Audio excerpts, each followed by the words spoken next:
Uncle చాలా మంచిగా ఉండేవారు, మంచిగా మాట్లాడేవారు.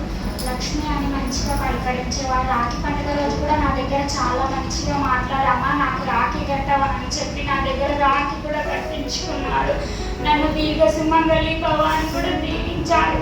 అట్లా పడిపోతాడని నేను అనుకోలేదు. హాస్పిటల్కి వెళ్ళి మళ్ళీ మంచిగా వస్తాడని అనుకున్నాను సార్, కానీ ఇట్లా అవుతుందని నేను అనుకోలేదు. చాలా బాధగా ఉంది అంకుల్ లేనందుకు.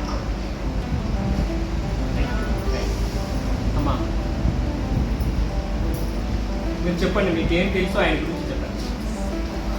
నాకైతే నా పరిస్థితి వచ్చి చనిపోయినా నాకు అతన్ని చల్లగా చూసుకున్నాను. నేను నా తండ్రి లెక్క చూసి మంచిగా ఉన్నాడు, నాకు అని కనిపించిందని ఉంటాడేమో అనుకున్నా. నేను నాకు అసలు ఇలా పోతాడని నేను ఎప్పుడు అనుకోలేదు. నాకు నా మనసులో కనిపించిండు నాకు నా తండ్రి అని. ఏడ్చిన నాకు ఎంత బాధ అనిపించిందో నాకు సారిగా నాకు నా తండ్రి అని ఏడ్చిన ఎంత బాధ ఉన్నాడో ఏమో నాకైతే నా తండ్రి పోయి నాకు నా మనసులో బాధ చాలా కనిపించింది. నాకు చారిగా నాకైతే ఎప్పుడు ఏమి అనలేదు. నాకు మంచిగా ఉండమ్మా అని చెప్పాడు, కానీ నాకు ఎప్పుడు నాకు మంచిగా చూసిండు. నన్నైతే ఏమనలేదు ఎప్పటికీ. నాకు చారిగా చెప్పు తల్లి, మీకు చారి గారికి బాగా బంధం ఉంటుంది.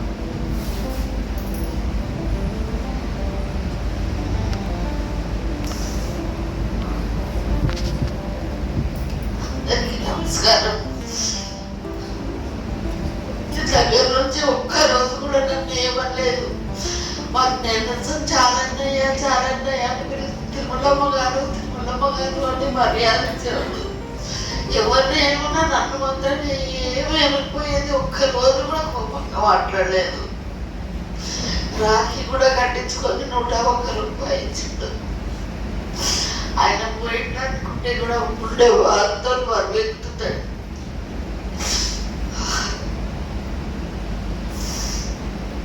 మాలో ఒక మనిషి తగ్గిపోతే ఆ బాధ భరించడం వల్ల అయితే లేదు. చాలా నా ఆత్మశాంతి కలిగించాలని నా భగవంతుని మనస్ఫూర్తిగా వేడుకుంటున్నాను.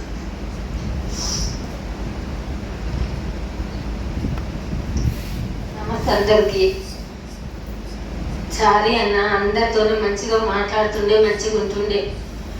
ఎట్లుందన్నా నీకు మరి ఎందుకట్లా కూర్చున్నావు అన్నా అంటే, నాకు ఇక్కడికి వస్తుందమ్మా, నాకు హాస్పిటల్ పోతాను, ఆటో బుక్ చేయమని చెప్తాను అని చెప్పి ఇలా కూర్చున్నాడు.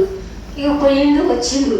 అన్న గోళీలు రాసిచ్చింది. అన్న ఏమన్నా డాక్టర్ అంటే, ఏం లేదు మంచిగానే ఉంది అని గోళీలు చూపించింది నాకు. మరి ఎట్లా వేసుకోమన్నాడు అట్లా వేసుకున్నాను అంటే మంచిగా వేసుకున్నాడు.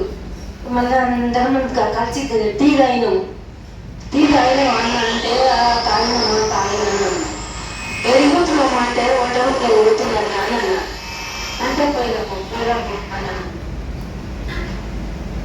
అంత మంచిగా అందరితో మంచిగా ఎంత మంచిగా ఉంటుండే, పెద్ద మనిషిలాగా అంటుండే. ఏమన్నా తిన్నావా అన్న అంటే వద్దు తెస్తాడు. నీ చేయి దగ్గర స్విచ్ ఆఫ్ చేయము మైక్ పైకాన్. ఇప్పుడు మాట్లాడు.